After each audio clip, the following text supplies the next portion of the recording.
Good afternoon. This is Bob Mong, president of UNT Dallas, and I want to welcome you to our first town hall meeting of the 2020-21 academic year. You'll notice on your screen a live chat Q&A for questions, and as we go through this, write down your questions and submit them, and we'll answer them toward the end of the town hall. We should have plenty of time to take questions and answer them. I want to thank each of you for your efforts during these incredible, unprecedented times. I think students, staff, and faculty have performed absolutely superbly, showing once again that our unique mission and vision brings out the best in all of us. We have pulled together remarkably well to provide our students with the tools to persist with their studies in the midst of a pandemic, amidst social unrest, and they went on to graduate or to come back this fall to continue their studies. We appreciate our staff and faculty who have demonstrated great flexibility to work remotely, and for all of you to carry on despite so many daunting challenges. It's very inspiring to me and to our cabinet. Even today, we have 31 teams working on our strategic plan, putting the final touches on our 6 goals for the year. We have the 6 goals, and we'll have another town hall early in the fall to go over them and discuss them with you. I look forward to it. The results around our work, I think, have been impressive. We had record number of graduates in May, nearly 530. And it's good to remind ourselves from fiscal year 15 to fiscal year 20, UNT Dallas increased its number of graduates from 475 to nearly 900, a 90% increase. Most of our students are local, 95% to be precise, come from Dallas County and the surrounding counties. Most go on to work or further education in DFW. We like to call it local schools for local careers. It makes us really relevant, and there's nobody else like us, not that local. More and more are going on to graduate schools and professional schools as well. I'm also happy to say, because of all of us, we ended the year in the black. You'll hear more about this from our CFO, Jim Main, in a few minutes. It's astonishing when you survey the higher education landscape nationally and see so many millions of dollars in shortfalls so many colleges and universities have had to absorb. We've avoided furloughs and layoffs that so many of our colleagues have had to endure regionally, statewide, nationally. How have we done this? By working together to keep costs within range, by banding together for region-leading summer enrollment gains, and by what looks to be record enrollment this fall. Once again, VP Stephanie Holly will tell you more about our enrollment in just a few minutes. I do want to take a shout out to our business dean, Karen Shumway, whose enrollment, headcount, and semester credit hours this semester literally knocked it out of the park. Our financial vigilance will continue with state cuts, with the repercussions of the pandemic, with collateral damage to the economy. They all affect our budget. We've managed through it so far, and we intend to manage through it positively going forward as we work together. It's also good that our efforts at UNT Dallas have been recognized. We were named the top university in Texas serving first-gen and low-income students. In another important report, Educate to Career, a California nonprofit, named us a Tier 1 university in DFW for being best equipped to deliver full curriculum both online and in person, one of only 3 in the North Texas region to make top Tier 1. True to our commitment to our community, we led every 4-year, every community college in the state of Texas in the percentage of contracts let to historically underutilized businesses. Businesses run by African Americans, Hispanics, Asians, women, and we ranked 3rd out of 178 state agencies. That's who we are.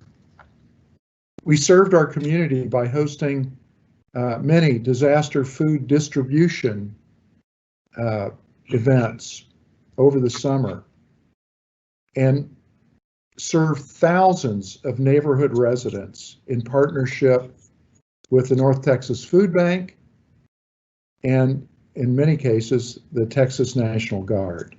And we had many of you volunteering.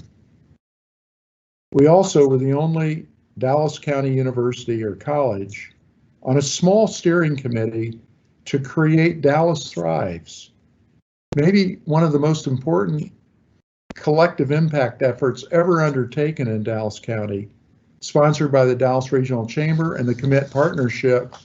And the idea is to raise living wage in Dallas County for 25 to 34-year-olds, the early earners in our county, where today only 5 of 20 earn a living wage. UNT Dallas is also on the cutting edge of changing the way police officers are trained in Texas through our growing Caruth Police Institute and our important partnership with the Meadows Mental Health Policy Institute. We are well on our way to being the first in the state to bring transformational police reform training to the Dallas Police Department. This is the same program that turned around the New Orleans Police Department. All of you know that we carefully track our enrollment, retention, and graduation metrics, and we're making progress on all fronts. Building on this, and for the first time, we conducted an extensive inventory survey of nearly 20% of our graduates with a 43-question survey. What our graduates told us is that they are proud of their UNT Dallas degree. They told us how important our professors were in their development and how important our support services in tutoring, advising, counseling, in helping them navigate through their academic work successfully. And we are committed to continue to talk to our graduates and learn from their experiences to help us make our university better. We are growing our reach through grants. Dr. Monica Williams will say more about this in a few minutes. I'll just touch on a couple. One multi-year grant will help us reach 13 to 17-year-olds in our extended neighborhoods to become productive citizens. Another will continue our work training science and math teachers in area school districts. Major foundations that have never supported us before are helping our Principal Impact Collaborative train transformational school leaders to take on the challenges in today's high school ecosystem. Just today, sociology professor Dr. Yesman had a suicide prevention day, and one of our students had the courage to stand up and talk about her challenges in facing those demons. Dr. Yesman has been on the suicide prevention effort for several years now through her NIH grant, and we're very proud of her. We're close to creating a first responder network in Texas that will help law enforcement learn how to better deal with stress that can lead to excessive use of force. Texas leads America in police suicides, and we believe training that we're bringing to the state for the first time can help officers cope better and reduce police community friction. This is really important. We also managed for the first time in our history to add nearly $11 million to our endowment this year. And we believe we can add at least another $1 million in the next 12 months. Profits from this endowment will all go to scholarships. So I think we all know, and we're proud of the fact, that UNT Dallas is very much a work in progress. Our work is dedicated to closing educational attainment gaps in Metro Dallas. And our work leads to our students becoming their ability to become citizens of the world, citizens who can transcend their beginnings, because we all know it's not where we begin, it's where we go from there. And that's what UNT Dallas is all about. I look forward to your questions. And with that, I'd like to ask Dr. Betty Stewart, our provost, to give an academic affairs update. Thank you.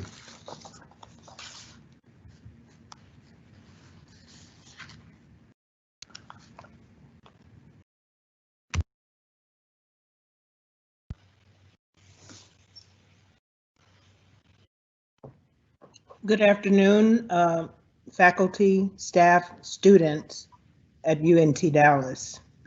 I'd like to begin by welcoming, next slide please, our new full-time faculty on the Dallas campus.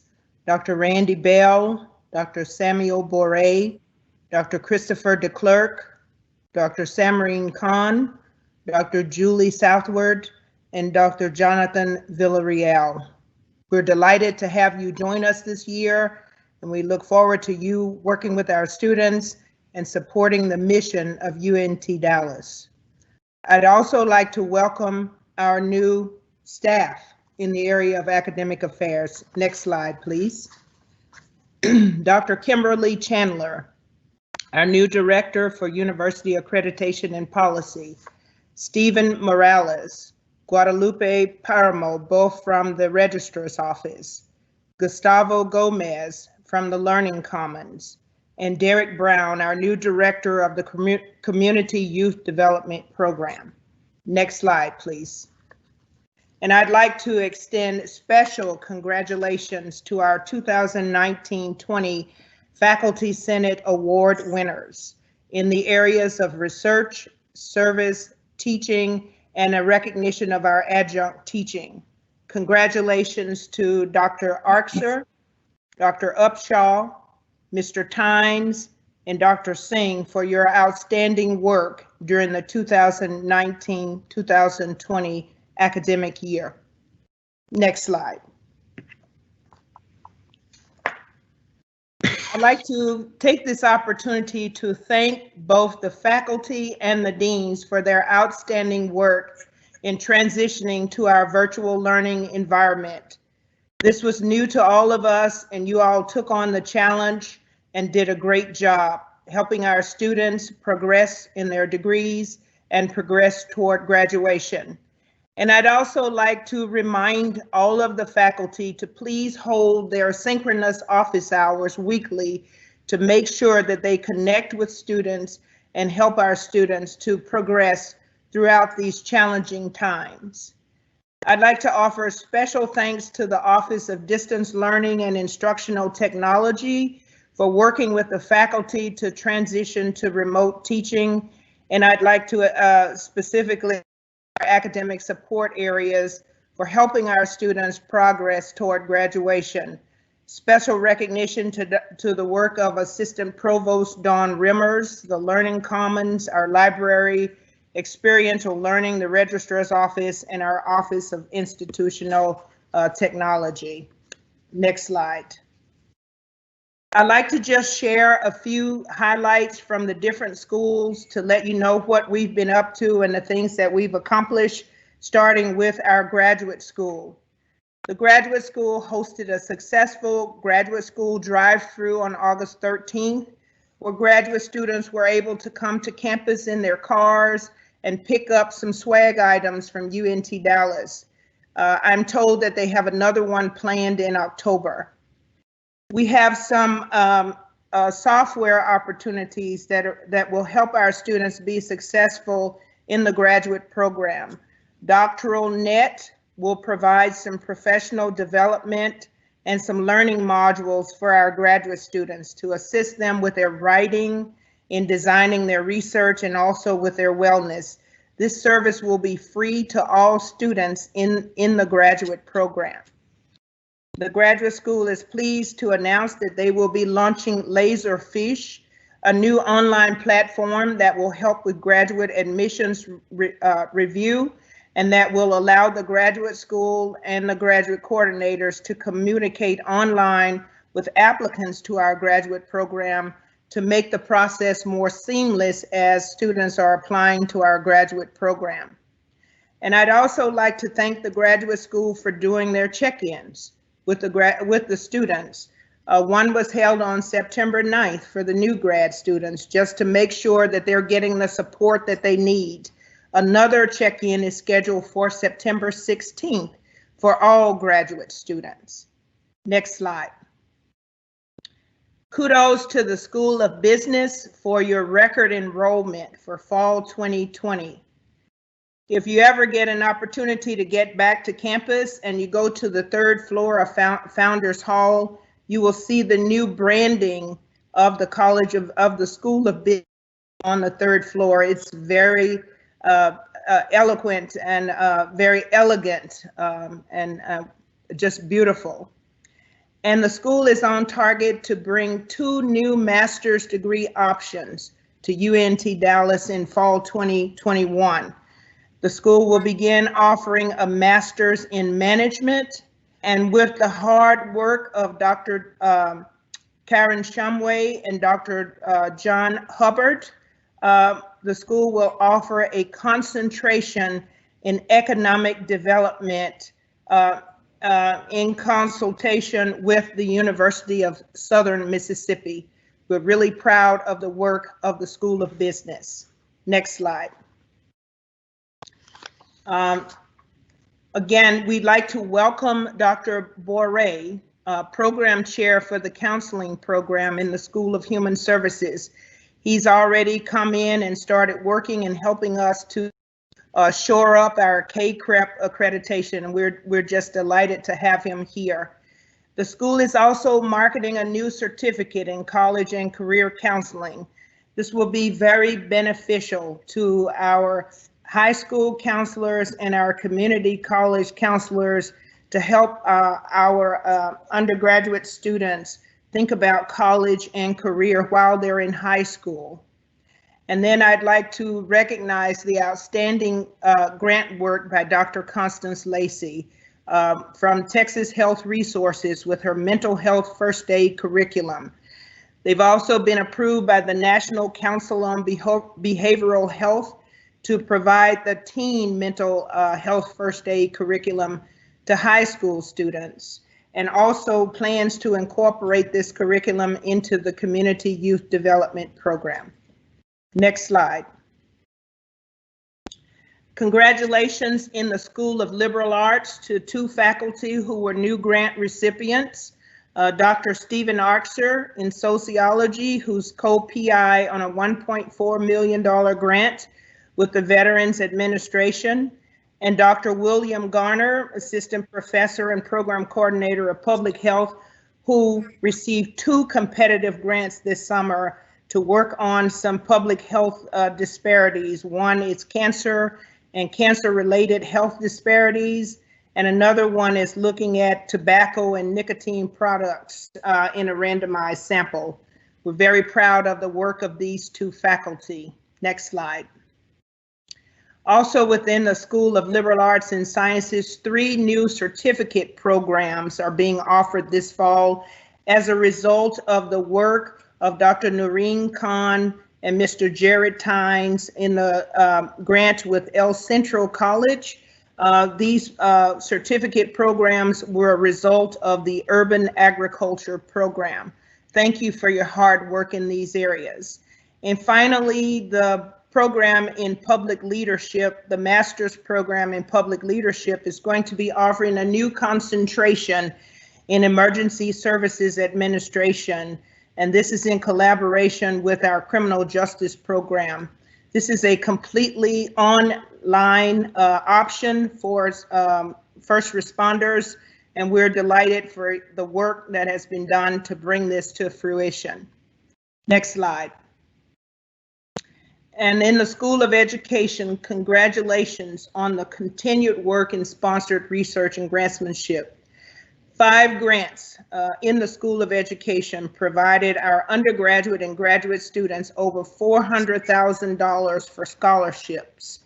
The School of Education also worked this summer to host summer institutes in partnership with local school districts, museums, preserves, and zoos. And the faculty and students in the School of Education had papers presented at both state and national conferences listed below. Keep up the good work and congratulations to the School of Education. Next slide.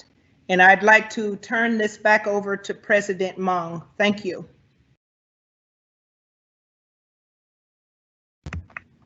Thank you, Dr. Stewart. That was a great report.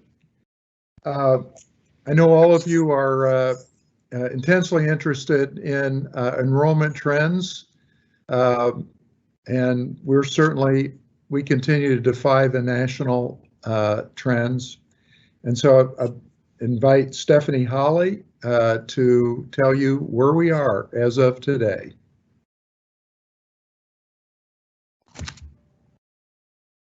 Thank you so much, President Mung. I am so excited to be here today with everybody. I've got a special announcement about our fall enrollment today. This weather, I hear, even feels a little like fall today. Hadn't been able to go outside yet. I'm excited to let you know that after a record-smashing summer, we are now 3% over fall 19 in head count and over 4% fall 19 semester credit hours. We are diligently working on the drop list now, or as the president likes to call it, the save list. So we started with 852 students at the end of last week who were going to be dropped for non-payment. And we're working now today with the last 40. So there has been a huge lift to save our students, and everyone has participated with us to do that. Everybody has a place with enrollment and retention at this university, and I want to thank everybody for your support, your phone calls to students. We even had a dean making phone calls to students, going right down the list, calling every single one of them.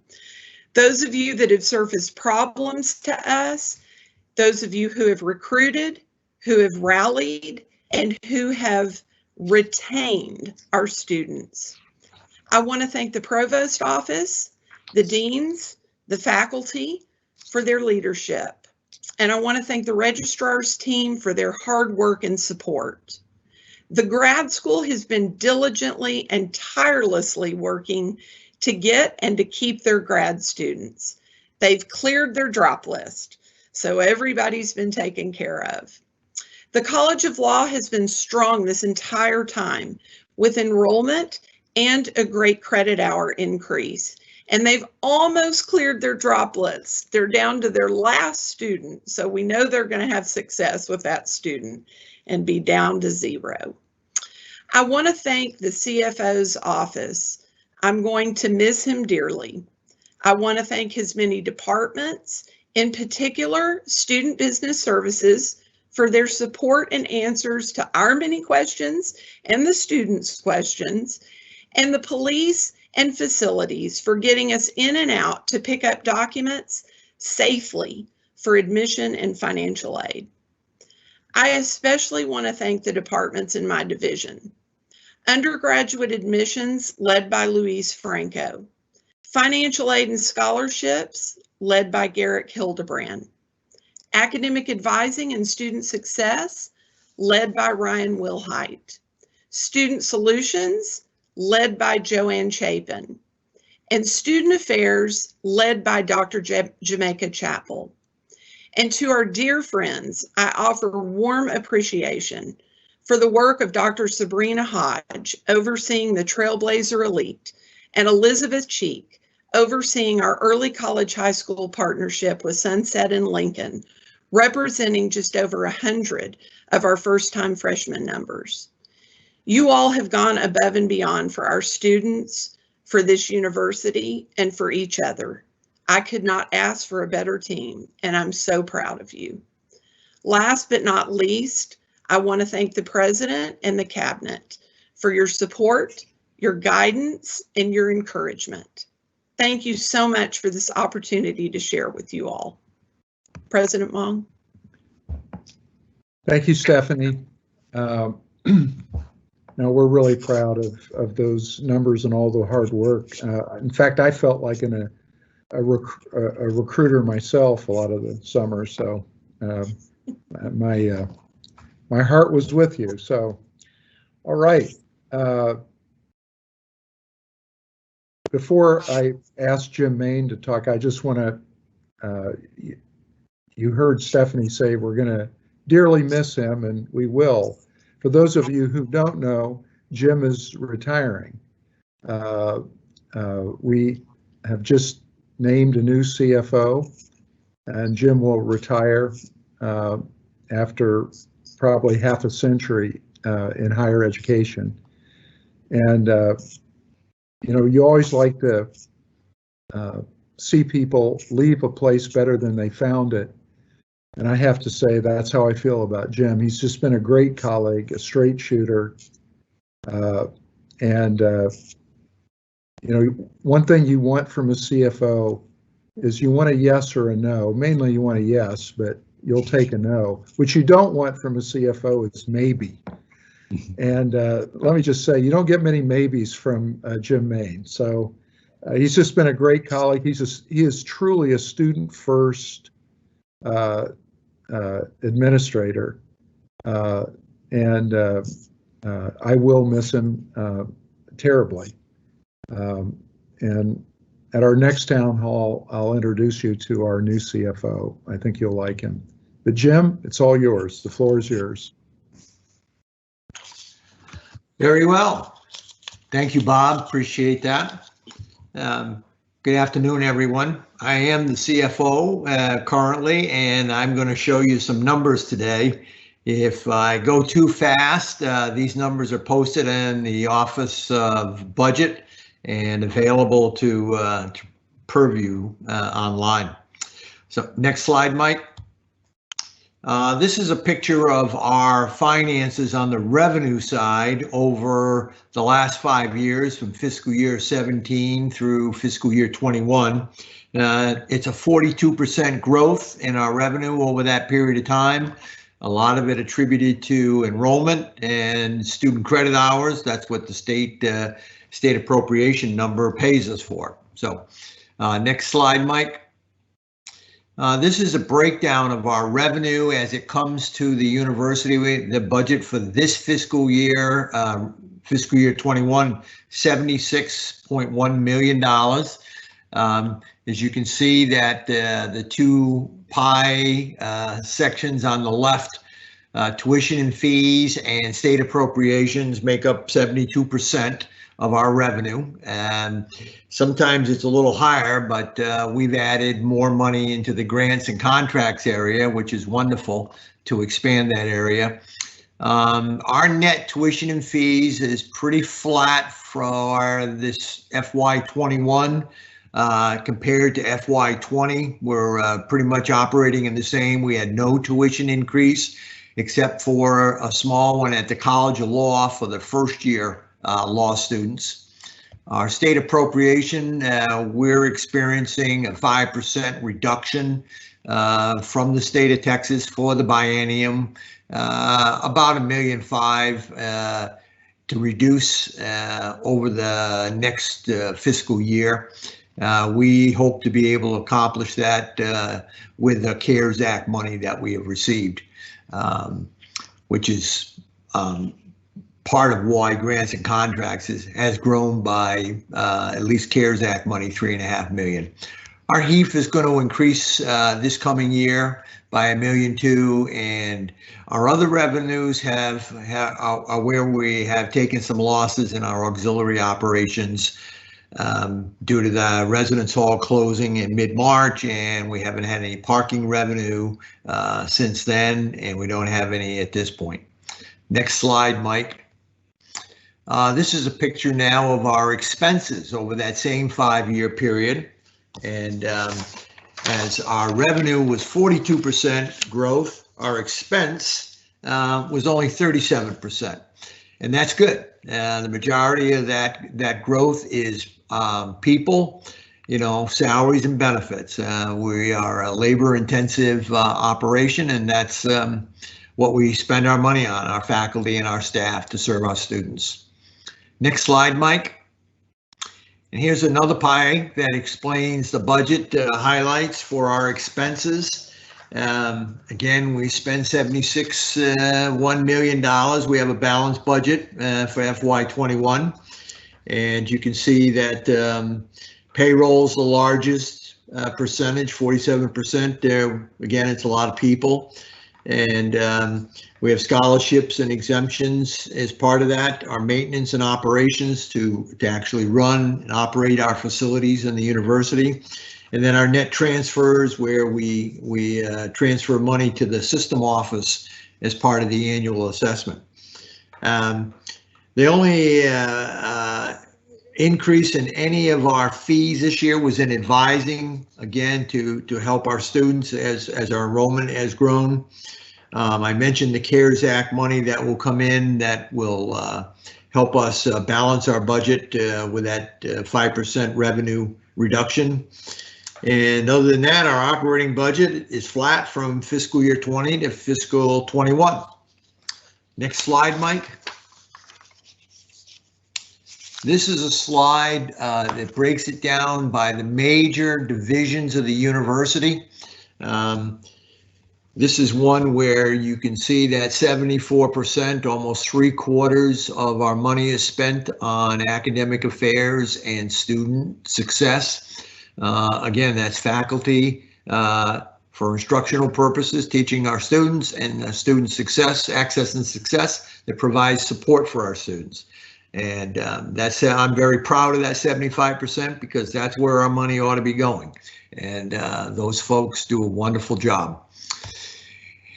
Next slide, Mike. This is a transfer breakdown, that other piece of pie you saw. You see we transfer $13.6 million. Again, 65% of it is the debt service that we pay for our buildings. We have the wonderful new student center that came online last fall, and the College of Law downtown, magnificent facility called the Law Center. It used to be the Dallas Municipal Building. And so the transfers that we make to both the system and the debt service is the majority of that. Next slide, Mike.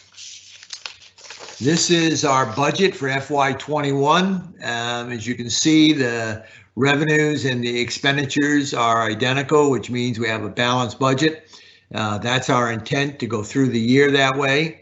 I believe that we'll be successful. We have some need to contain our expenditures by filling essential positions and limiting our purchases throughout this year. It's going to be a tight year, but we're going to be able to make it and stand in the black at the end of the year. Next slide, Mike. Our University Budget Advisory Council.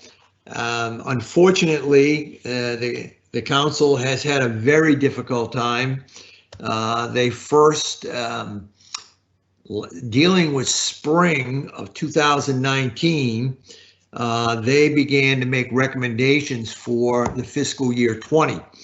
But we were unfortunately, we could not address those because of the budget. And I expect that the UBAC, as we call it, will step in again this year. You can see the members on the screen that belong to all of the various divisions and organizations throughout the campus. They're a vital part of us determining when we have new monies driven by enrollment, when we have those new monies, how we allocate them into what parts of the university. Generally, in the past, it's been faculty positions and student services support positions. The last slide, Mike, turn there. I know this is difficult to see, but I wanted to throw it in. This is the fiscal year 20 that we're actually ending. We have ended, we're now into the new fiscal year, but I point you to the bottom of the square, right there in the middle. It says 99,997. So we are anticipating we're going to finish in the black. This is at the end of the month of July, the end of August.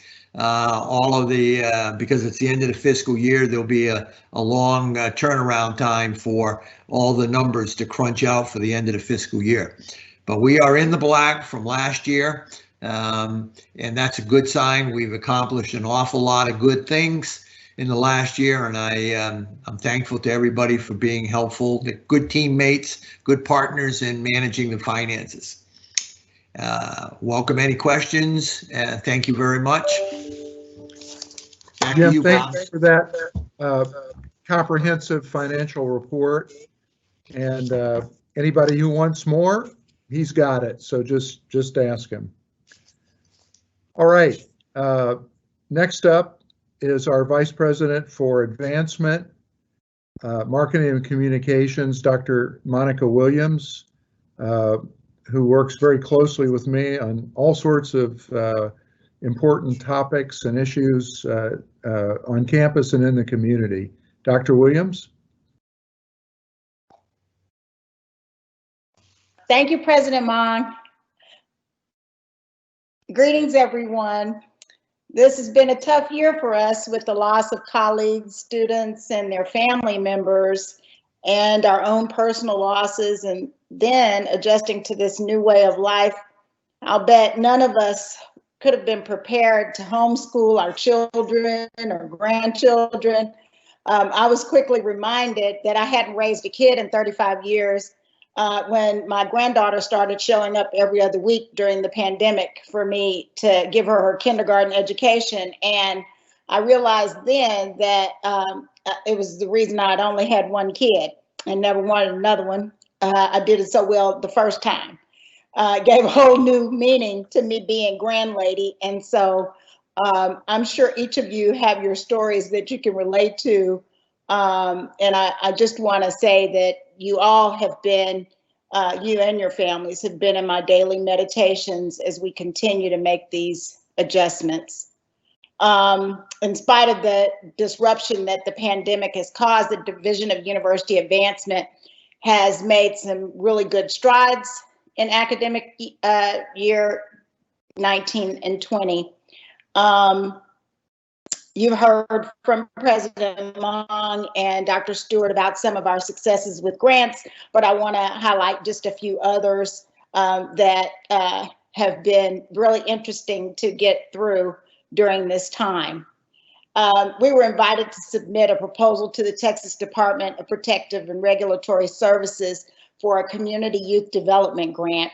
And we were awarded, really, it was kind of strange. We were awarded a grant for the first year, and then COVID hit, and we were subsequently awarded funds for the next year as a continuation. So those two grants that we were awarded really amount to 4 different grants. And those are in excess of $2 million to serve 13 to 17-year-olds in our immediate service area.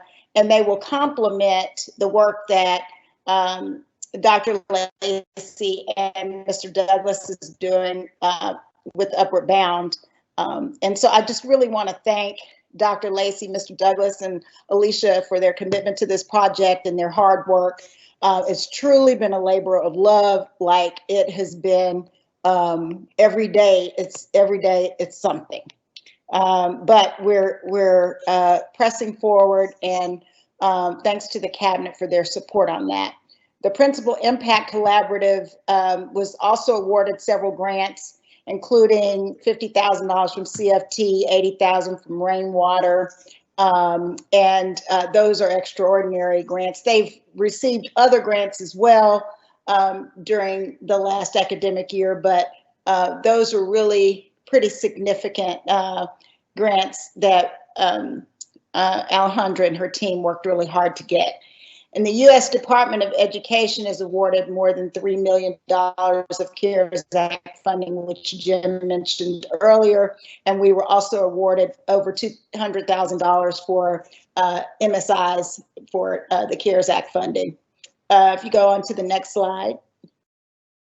And so Raise Your Hand Texas also awarded us $165,000 in continuation funds.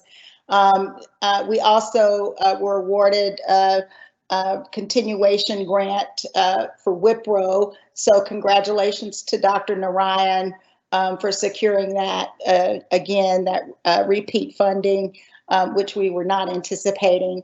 Toyota also awarded us more than $300,000 to continue the work started by Dr. Kelly Varga to combat food insecurity in our community.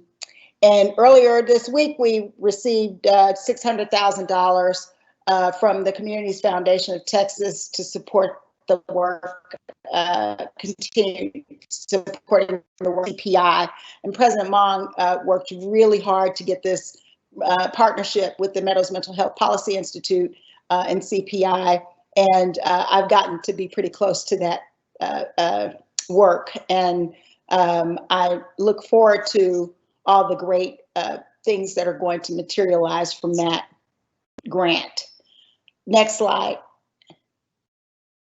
And then we have a number of grants in the pipeline, thanks to Alicia Brosse's leadership.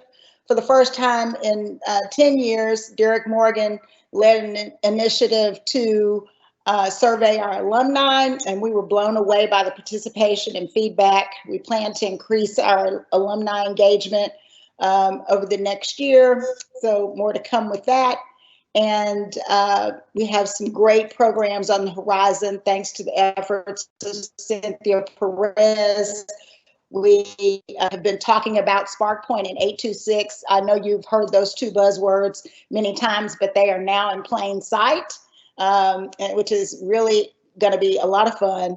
And adding Dr. Sabrina Hodge to our team has been wonderful. And Yolanda Franklin's addition has made an exceptional difference in our marketing, branding, and communications efforts. I want to give a shout out to Yolanda, Jeff, and Jared for their extraordinary work during these unusual times. They've really done an amazing job getting those daily updates out. And Jared has been running around town shooting video. Every time we need a presence, he's there. So I appreciate that, including with the North Texas Food Bank. And then finally, the work of President Mong around getting us across the finish line to receive more than $10 million to provide funds for the UNT Dallas endowment. That that's been amazing. I look forward to us telling that story more and more so that we can hopefully attract donors to contribute or match the funds that have come from the historic tax credits. So thank you, President Mong. Thank you, Cabinet, for a great year in spite of everything we've gone through. Thank you, Dr. Williams. Now we're ready, willing, and able, I think, to entertain any questions that have come in. Jeff, do we have any questions? We have 2 questions and we have a comment. I'll start with a comment, and this is for Jim Main. The student veterans want you to know that you are loved and they will miss you and hope that you spend your days relaxing in retirement. So, Jeff, if I might, Jeff, I think for some people who don't realize, Jim is a decorated Marine Vietnam veteran. So thank you to the veterans, campus veterans, for honoring Jim that way. Thank you. Thank you very much. indeed. And so on to the first question. With the COVID-19 financial aid fund opportunity provided to the student body, what was the percentage of students that applied for the aid versus those who applied and were denied? This person is looking to see what level of funds might be left over and how will they be used in the fall, spring semesters. Well, I can say I think we're on a trajectory to spend every dime, and so I think Jim or Stephanie can go into a little more detail on that, but feel free. But we've had very strong student involvement. Stephanie? Okay.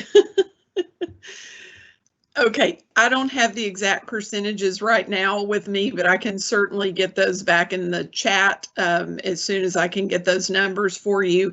We had a nice percentage of students apply for the CARES money, and so we were able to give over $600,000 away in that effort. We had a very small number of students who were denied. If they were denied, we sent the application back to them and asked for corrections and had them resubmit. And the others that were denied were students that did not qualify they were not eligible for a FAFSA, and they had to be eligible to receive federal money. And so if they did not qualify for that, then unfortunately we could not issue CARES money to them. But we are using the remainder of the CARES money for students, returning it back to students. So we will be issuing $125 to each student who is enrolled on Census Day. So we've just passed that, and we'll be preparing those refunds to go out. That will be directly refunded into the students' hands. They can use it however they choose, but it will go directly back to them. And then we've saved a small portion of that as well to be used in spring, so that we can return some money back in spring too, if we're not able to carry out what we're using student fees for. So we will be using every single penny by the end of the spring semester. Okay, moving on, we have a faculty question. When might we anticipate travel to resume, particularly local travel that is supported by external funding?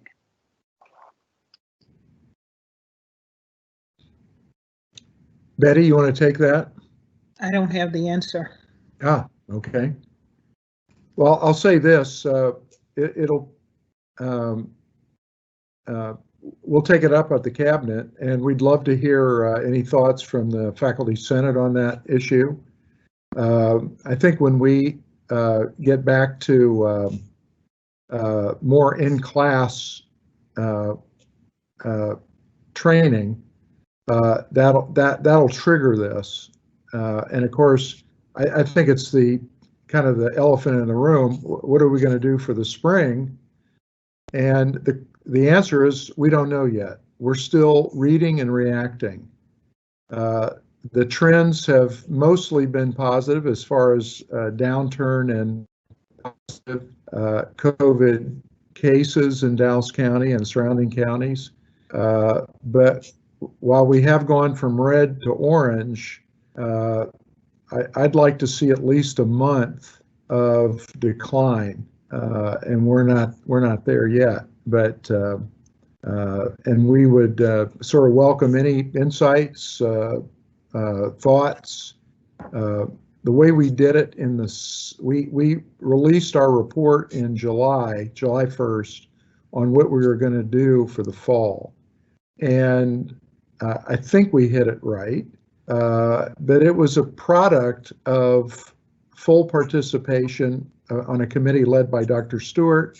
It was a university community-wide committee that helped inform the final decision, which I made. And I think if you look around the country, that of the colleges who were gung-ho to get back into class, many of them have had to retreat. And so we took a more conservative approach.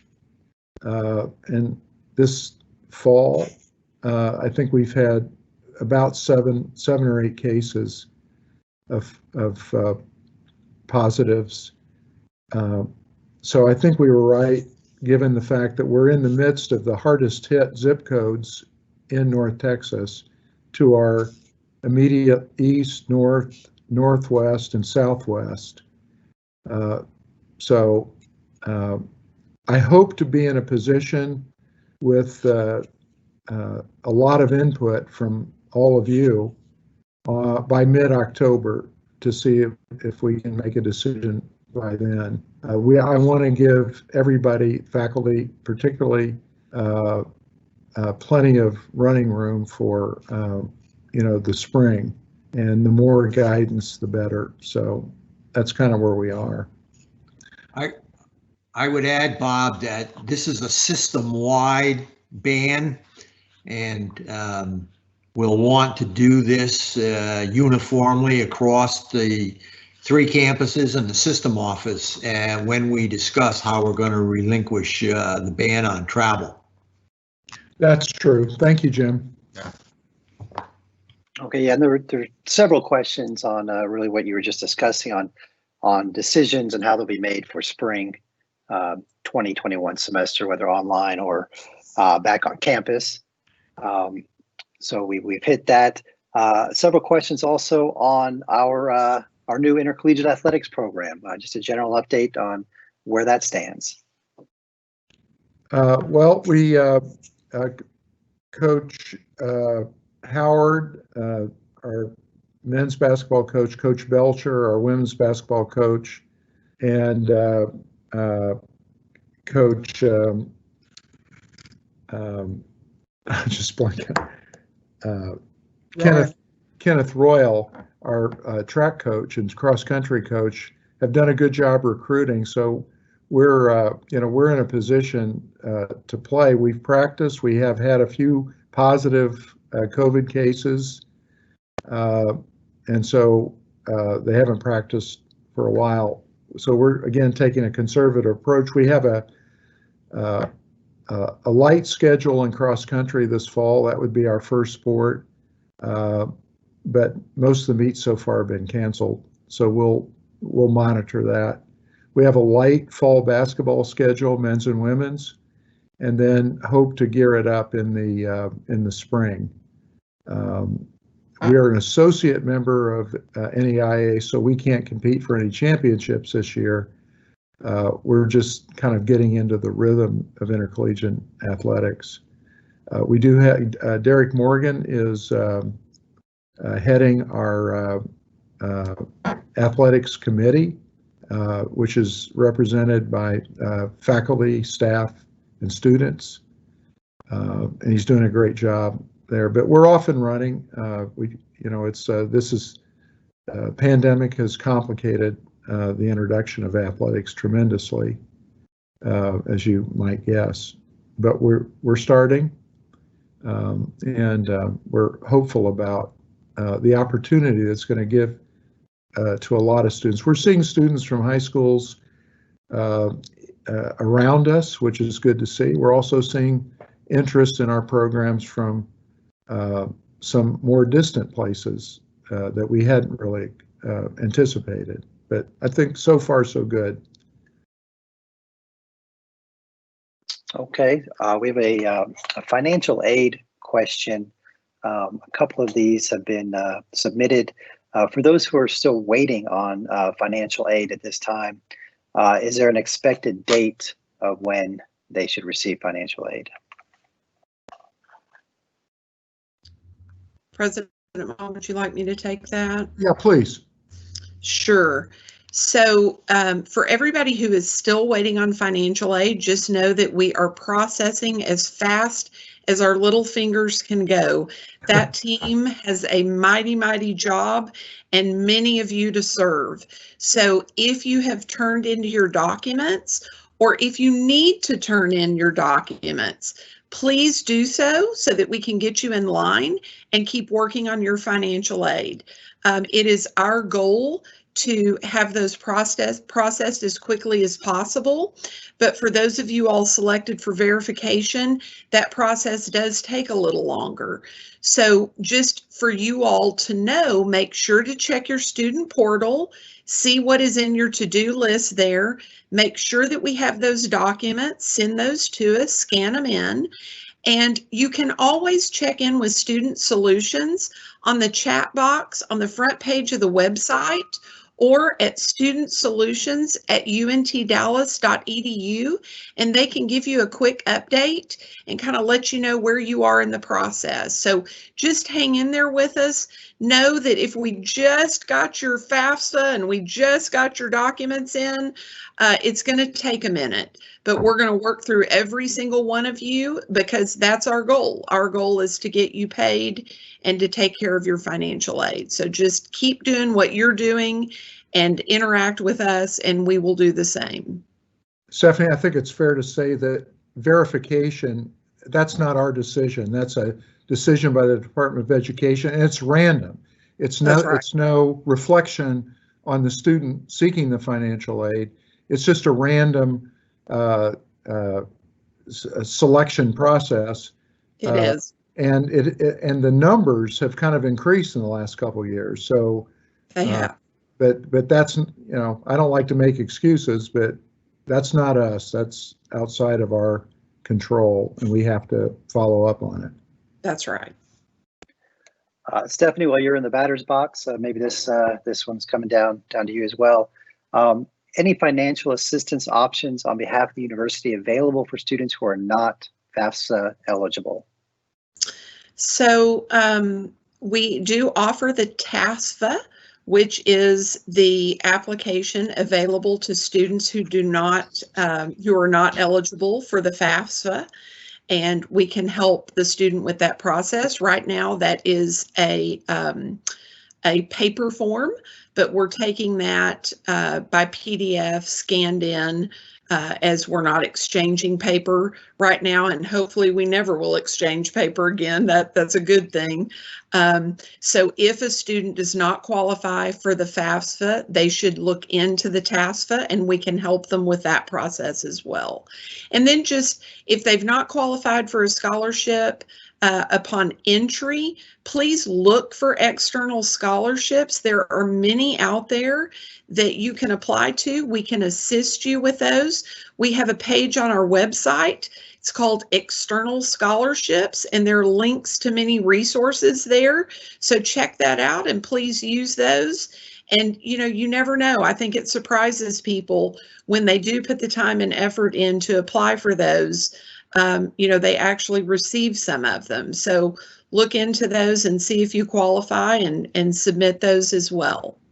We did raise some private money over the summer for emergencies that could be applied in this way. I think Derek Morgan was over that process, and I should have asked him before this town hall what how much money is left in that, but that could be a place too. And you know, it's just it's going to be a continuous challenge to raise money in the community for these important students. So it's a good question, and it's again a work in progress.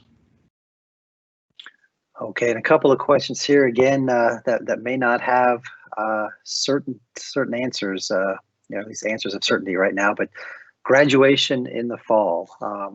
How is that looking? Are any plans in the works to actually have a ceremony? Well, we have a commencement committee, and I know Dr. Dawn Remmers has a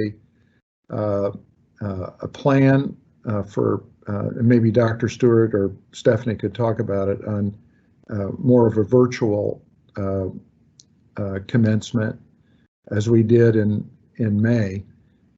You know, what our hope was, we wanted to have two ceremonies. On one day, have an in-person graduation for spring, and then the next day or the day after have one for fall graduates. And you know, it's just not in the cards right now because of the pandemic. So the in-person commencement, we'll do it as quickly as we can, but we just can't do it right now. And President Mong, we are planning for a big virtual ceremony, and so the details of those are being worked out, and we'll be sharing very quickly the work of the committee. Yeah, it's a, you know, it leaves a, you know, an emotional void when we don't have. It's such a joyous occasion. So I can promise you, we want to get back to it as much as our graduates do, because it's very meaningful to our faculty and staff and administrators as well. Okay, moving on. Question about endowment gains for scholarships. Is it characteristic for a university to use endowment gains for scholarships? Well, yes, but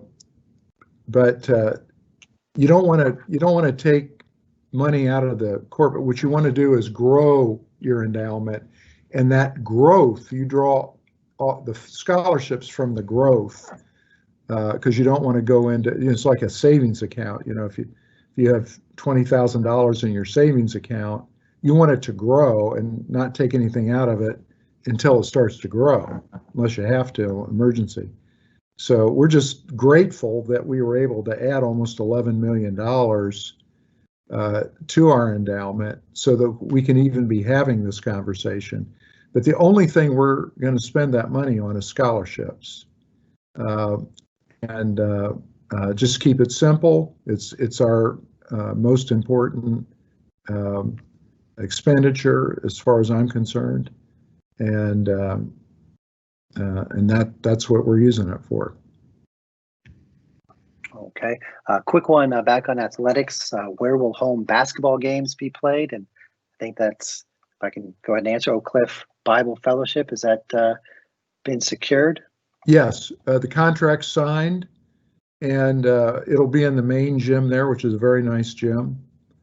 And it's just a few minutes from campus, down Camp Wisdom Road, so to our west. So it's nearby. And now we're all fast at work trying to, you know, make arrangements to raise money for an event center. We're obviously also going to go to the legislature this year to get a science building, really work hard. Dr. Stewart has done a magnificent job putting a plan together for a science building, along with a number of other people. We want a new business building. We want 1,000 more rooms for residence hall. These are all things that will help us continue to grow.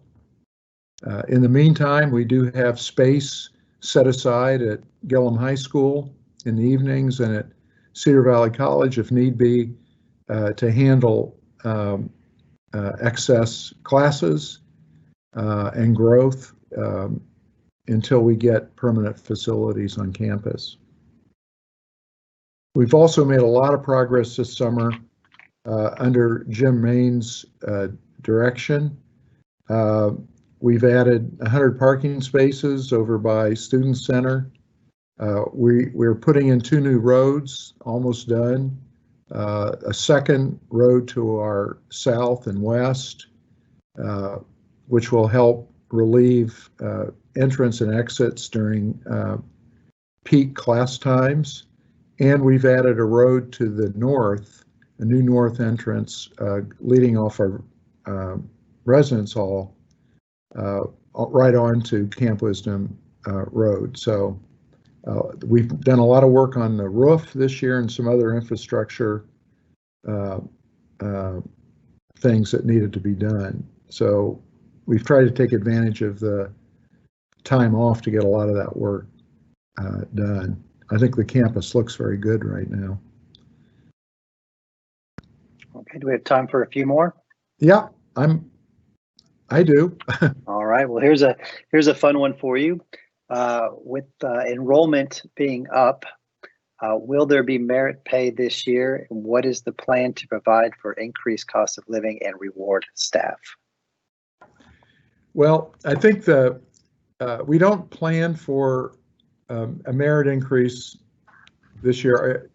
We have put all of our efforts into staying in the black, unlike a lot of universities, because those universities are the ones that have had to furlough, have had to have layoffs, and so I don't foresee a merit increase this year, but never say never. A couple of years ago, we had a very tight budget and ended up being able to give bonuses. Last year we had a merit increase. So it's sort of first things first. I think our most important responsibility is to keep the university on sound financial footing, because actually we're an outlier because of that. We're doing, we're in the black, and we want to stay there. So we're just going to be very careful. I appreciate the question, but I think that's the most honest answer I can give you. Okay. Will the university add more majors and or courses to address cultural awareness? Well, I'm happy to say that we have a Dr. Jamaica Chappell has put together a terrific equity, diversity, inclusion committee that's very active. Anybody who wants to, get involved in that should talk to her. I think there are a lot of new classes we need to add. It's like as we grow, I know Dr. Stewart and her deans are looking at new classes. She mentioned a few new classes. You can see the difference that new classes make. If you look at Dr. Shumway's business analytics class, that has brought a lot of new students to our campus. Obviously, a university like ours, which is one of the most diverse in America, 86% African American, Hispanic, Asian students, undergraduates, a staff that is over 70% African American, Hispanic, and Asian, adjunct professors, a majority African American, Hispanic, and Asian. Diversity is in our DNA. We have one of the most diverse cabinets in America, and one of the most diverse university executive council. Deans, 5 of 6 of our deans are minority, and we're very proud of that. So obviously, by extension, courses on African American studies, Latino studies, studies around the changing nature of our country. Those are all important, but I'll leave it to Dr. Stewart and her deans to figure that out. And again, they're always open to ideas and input. I mean, that's what makes the world work. Our diversity of opinion, and we're very proud of our diversity. And again, whoever asks the question, we would love to hear from you on any ideas that you have. All right, another question. Will UNT Dallas start offering scholarships and grants to existing students in addition to new and transfer students who qualify by merit and financial need? Yeah, I think some of them already happen, but that's a function really of our fundraising, and that's on me and to get out and tell the story. Our visibility in the community, our profile is much higher than it's ever been. I do sense some in this environment, some reluctance to give for high net worth people to give money for scholarships. And so we just have to continue to do a better job of telling our story and attracting funds, because once you hear our story, it's a very compelling one, and our situation is very, very unique. And the state, there are 20 of the 38 state four-year universities, 27 of them are regional universities. We're by far the most diverse of any of those universities. And it's very important that those regional universities, 27 of 38, they train most of the students who go, from modest economic circumstances into the middle class and beyond. If you look at our diversity and diversity of other similar regional universities and compare it, like, University of Texas, what do they have? 4% African Americans in their undergraduate ranks. Texas A&M, what are they? 3%?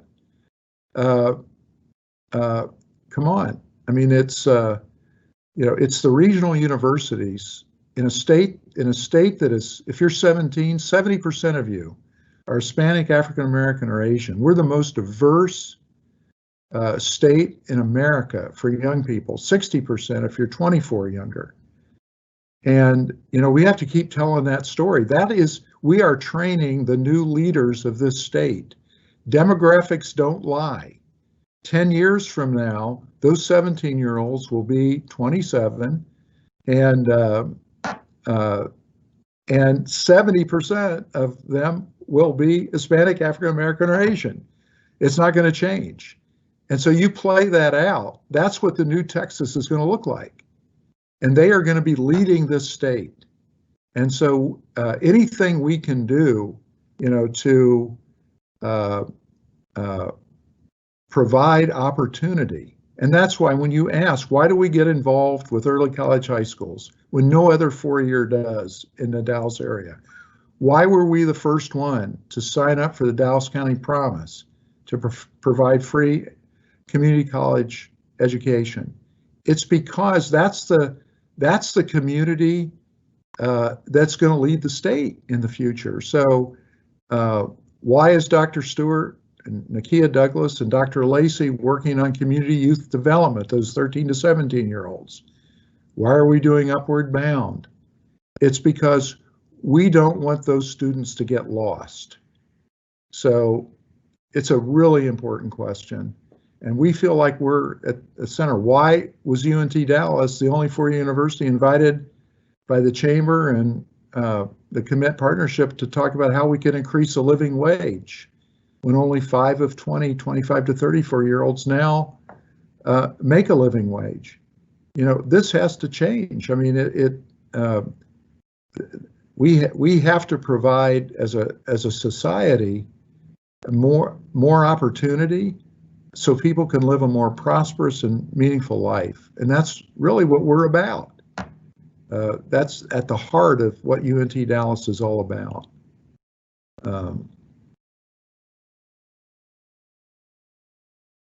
All right. Question from a student worker who lives on campus, and we also had another similar question to this. This is regarding food service. Scheduling can be inconvenient for pickup, and food choices, limited food choices. Would it be possible to have a survey sent to those who live on campus to see exactly what residents would want in terms of food choices and times that might be more convenient for residents to pick up food? I'll ask Dr. Chappell and Jennifer Skinner to put that together. We always like to hear from our students about that. So yes, let me just say something about student workers. We've really worked hard as a university community to increase the number of work study jobs, federal work study jobs. And I don't know, I think we got $70,000 just a few years ago for federal work study. We're way over what, Stephanie, 250,000 now that goes into that, because there's there's a real causal effect for having jobs on campus. It does help with retention. And now our team has, for the first time, gotten state work study hours. We're starting at a small amount, just as we did with federal work study. But it's really important for us to continue to grow our student work study opportunities. And we're proud of the strides we've made. But we want to continue to do that. We want to continue to increase awareness of our students so that they can get more internships as well to help them pay for college and save. But yeah, all right. We'd love to have the survey. Well, and we have some breaking news on that. Dee Goins, our director of housing, has chimed in saying that a survey is in the works. So apparently that is being done. So moving on, we have a question about the law school. Is the College of Law on track for full ABA accreditation? Well, I think so. I think if you look at our class, 1L class this year, it's on paper the best class we've ever had. Our enrollment is at the College of Law is up year over year. Our semester credit hours are up year over year. And our 25th percentile LSAT scores, our 50% LSAT scores, and our 75th percentile LSAT scores are at their zenith. So I'm very proud of the effort that Dean Epps and the faculty and the support staff at the College of Law have made. It's, I think when you start to put together the beautiful facility that they had and the hard work that went into directing that $71 million from the city and state to restore that building that used to be Dallas City Hall from 1914 to 1978. It's an extraordinary edifice. But more importantly, the mission of the law school to provide opportunity for more women, more minorities to get a law degree. I think we have over 200 licensed attorneys now working in the community. Most of them stay here, and most of them don't want to be corporate lawyers. They want to go into underserved fields of the law.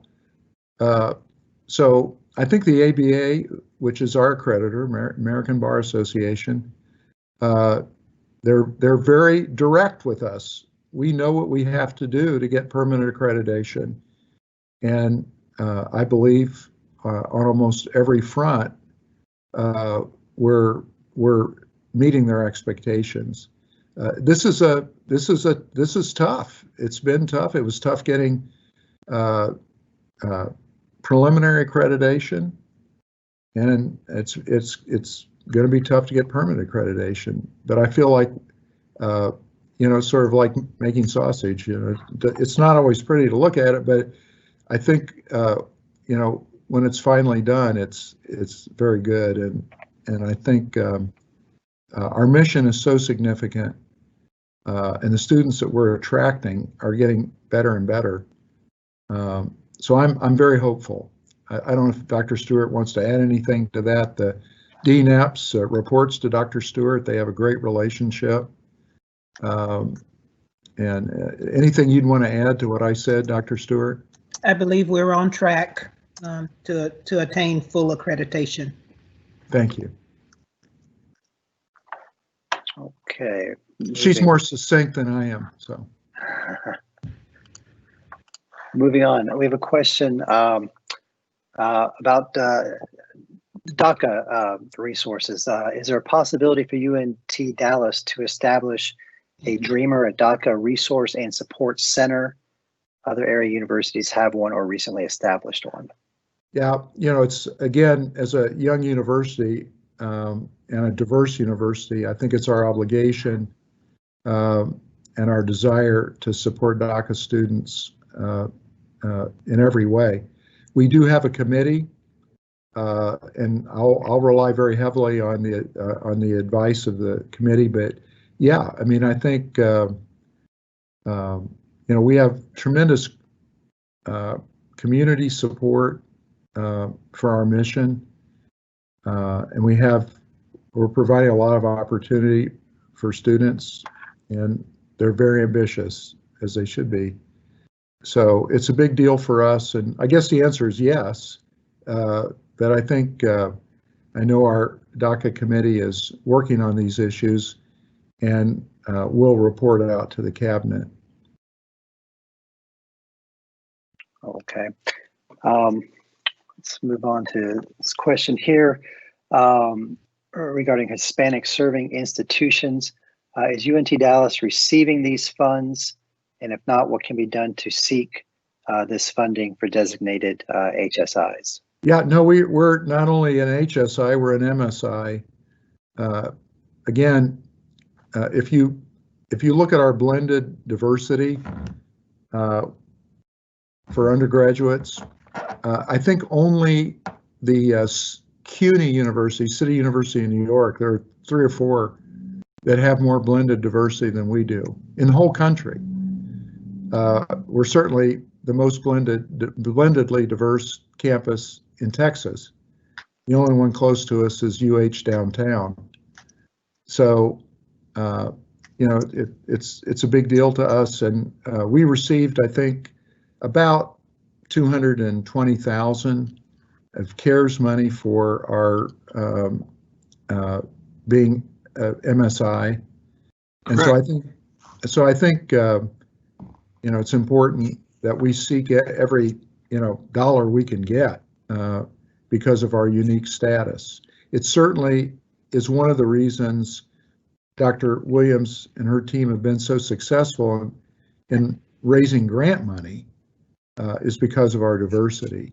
So it plays out on a lot of different levels, and I think it'll become even more significant as the state becomes diversified, increasingly diverse. Okay, and really the last question, and you've addressed this in an earlier answer, so I don't know if you may want to give a recap, President Mong, but any thoughts on the next legislative session? And I assume they mean maybe with ramifications for with the pandemic. Yeah, I mean, Texas, like all states, have been hit hard because there's been a tremendous collateral effect on the economy. We all know that. That's why they cut us 5% just from the get-go. But we're going to go into the session really boldly. I mean, we're going to ask for a science building. We are starting because of who we are. Michael Williams, our distinguished leader in residence, is going to lead a new center that we're starting, Center for Socioeconomic Mobility Through Education. That, as Dr. Stewart likes to say, that's the physical manifestation of our vision to be a pathway to socioeconomic mobility, which is what we're all about. And then we'll also ask for a renewal of our Trailblazer Elite program. We're going to continue Trailblazer Elite no matter what, but we would like for the legislature, it's already in the budget, we'd like them to just renew it. So we've kept our ask very narrow. Last time I went there with 8 requests, it was too many. And so I've kept it short and sweet this time. One other thing we're going to really work on, without any debate at all last time, the legislature put in a rider that would, for the next 4 biennium, decrease the funding for developing universities by 25% per biennium. Well, when you really look at that, that affects 3 universities: UNT Dallas, Texas A&M San Antonio, and University of Houston Clear Lake. And so we're going in really fighting that, and we're working with the A&M system, with the UH system, and of course the UNT system to get that discarded. There was no debate. I don't even know who came up with that idea or why, because we've been operating in good faith from the beginning of this university that we would get a certain amount of funding until we got to 6,000 FTEs. Well, we've been growing faster than anybody else in the state, so it's not like we're, not pursuing this objective. We want to get to 6,000 too. So I don't know how it happened. We just want to get it reversed. Those are really our major asks. And then beyond that, it's just telling our story and making sure they see how relevant we are.